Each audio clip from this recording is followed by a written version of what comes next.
Spotlight.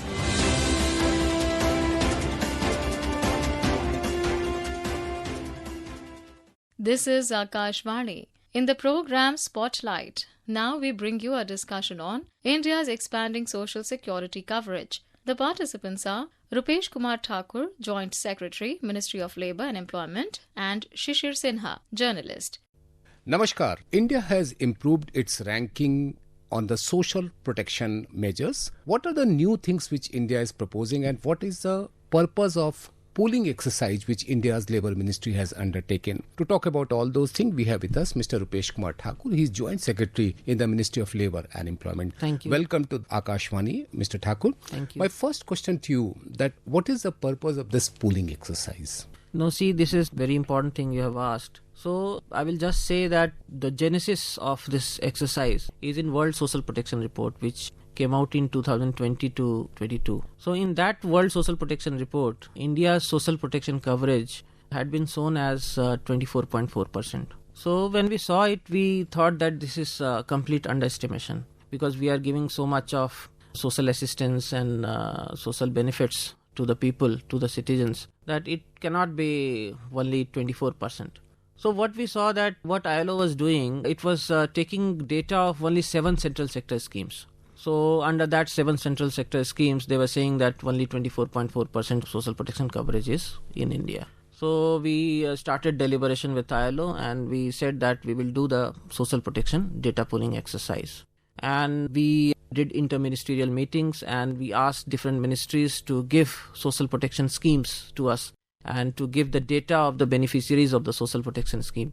So we chose 34 central sector social protection schemes, and we pooled data of those schemes, and we did the deduplication exercise also. It means that suppose any person is getting 5 benefits, 5 social sector schemes, so he should not be counted. It should not be, the coverage should not be counted as 5. It should be counted as 1 only, because I am the only person who is getting 5 schemes, so it should be counted as 1.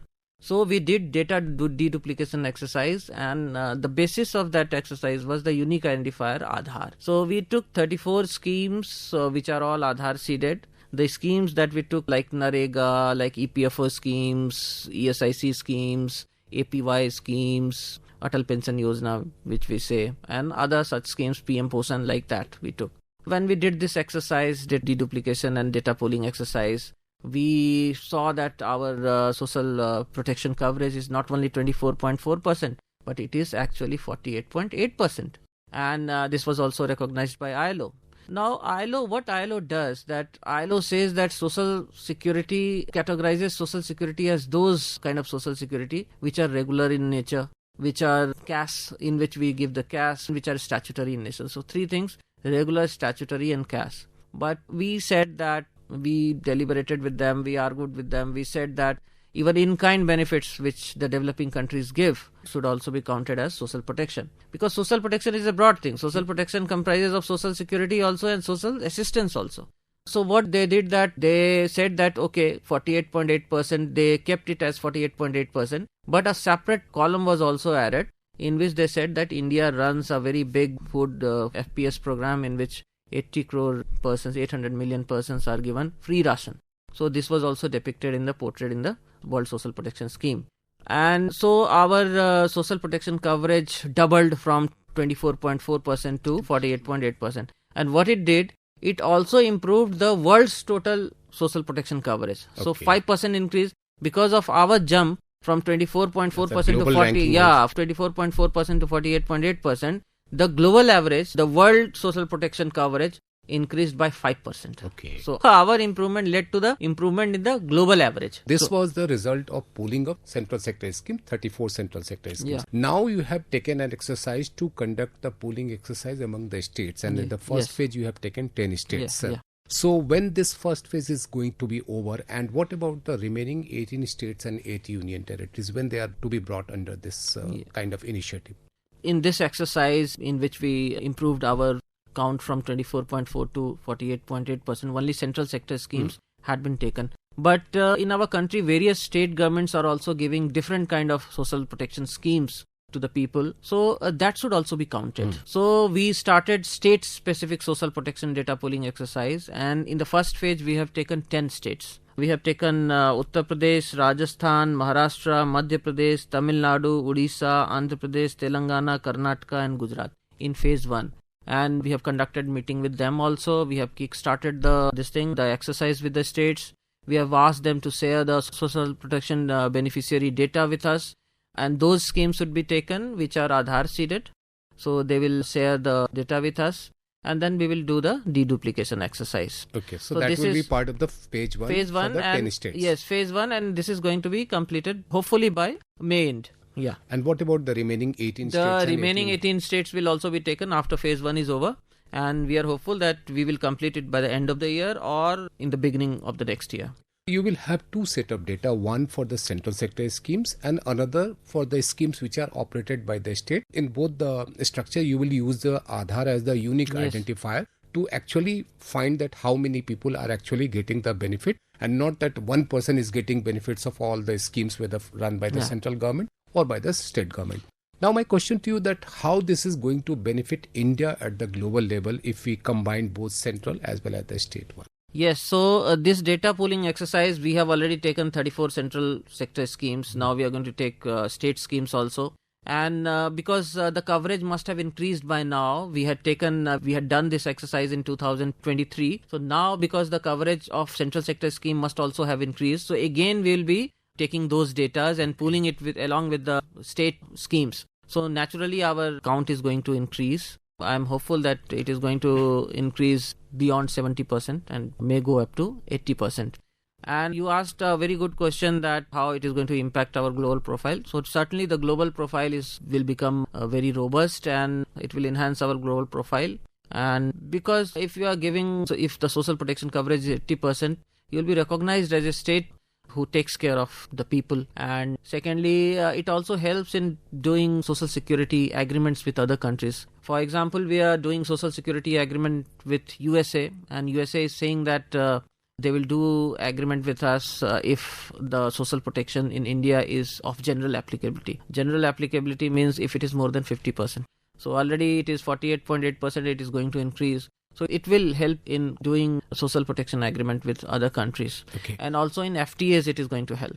Okay, so on the global level, this is going to help is in social security agreement as well as the FTA. Now, what about the states? What are the things which they are going to gain from this exercise? First of all, states, they would be able to know that in which scheme how many eligible beneficiaries are left out. So scheme-wise detail will be there. They will have scheme-wise details that this is the number of eligible beneficiary, but only 80% are covered. These 20%, it will go up to the family level, up to the household level. Mm-hmm. The exercise will go up down to the household level. They would be able to know which household is left out and which beneficiary is left out. So it will help us in saturating the scheme. Okay. So this will be a very beneficial exercise.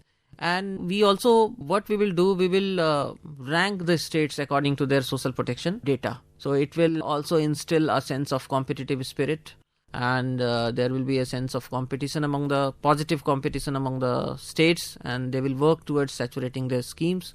So this will be very beneficial and this will lead to economic growth and development. There are a number of best practices. So are you also going to identify those best practices and advise various other states to adopt it so that they will have a better utilization of resources? Yes, sure.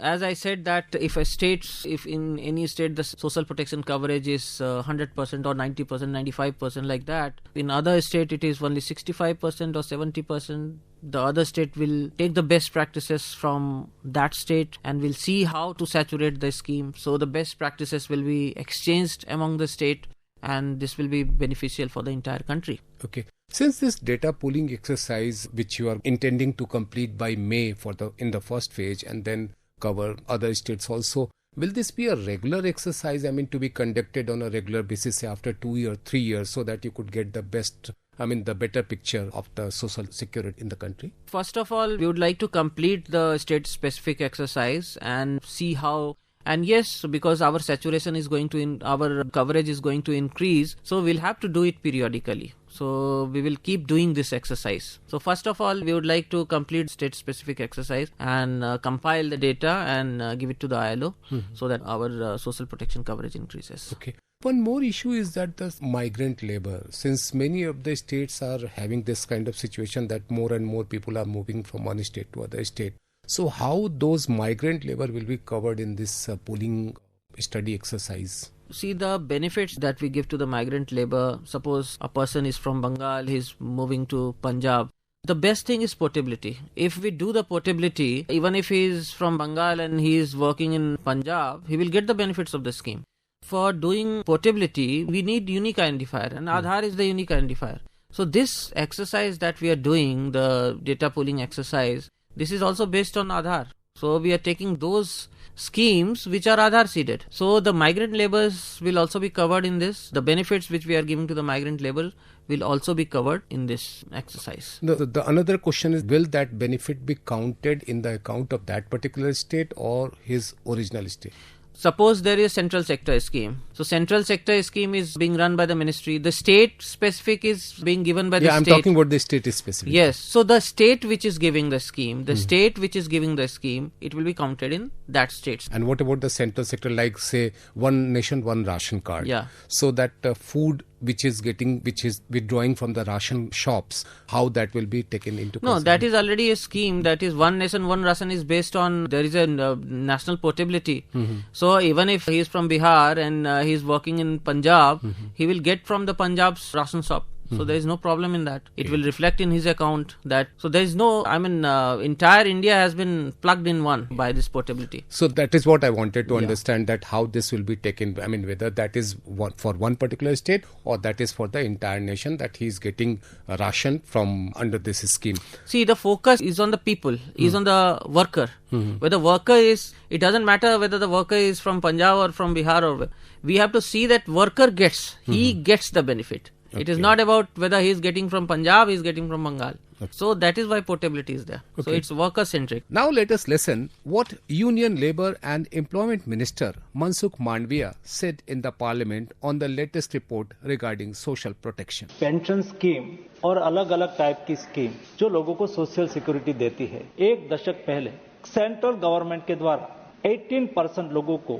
Social security दी गई थी जो pensionable हो। आज Modi government ने 48% लोगों को, जिसको कोई न कोई कैश के रूप में सोशल सिक्योरिटी मिलती है, उसका प्रावधान करा गया है। उसमें से हम स्टेट को इंक्लूड नहीं करते हैं। कई स्टेट गवर्नमेंट के द्वारा भी कई टाइप की सोशल सिक्योरिटी दी गई है, उसमें फूड सिक्योरिटी इंक्लूड नहीं है। जो फूड सिक्योरिटी इंक्लूड हो जाती तो देश में 48 में से 65% लोगों को सोशल सिक्योरिटी प्रदान करने वाला कोई देश है, ये देश का नाम भारत है, जो इतना बड़ा देश में 92 मिलियन 92 करोड़ लोगों को सोशल सिक्योरिटी प्रदान कर रहा है।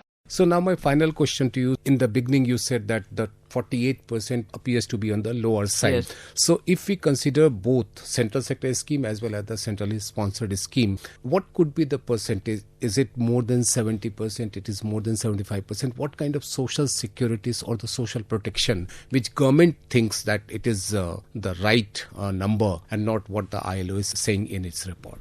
ILO is saying 48%, so they have not taken into account in-kind benefit. So in-kind benefit they have not taken. So we have done this exercise, we have also counted in-kind benefit, and if we take in-kind benefit into account, it is 65%. Okay. But if we do the state-specific exercise, if we take into account the in-kind benefits that the states are also giving, so it is definitely going to be above 70% and it may reach up to 80%.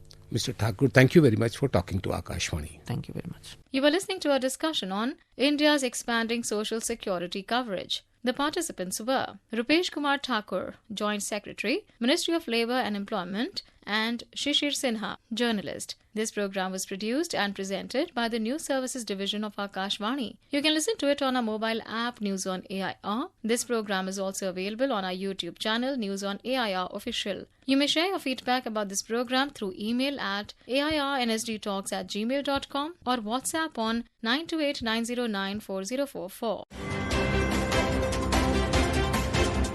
Spotlight.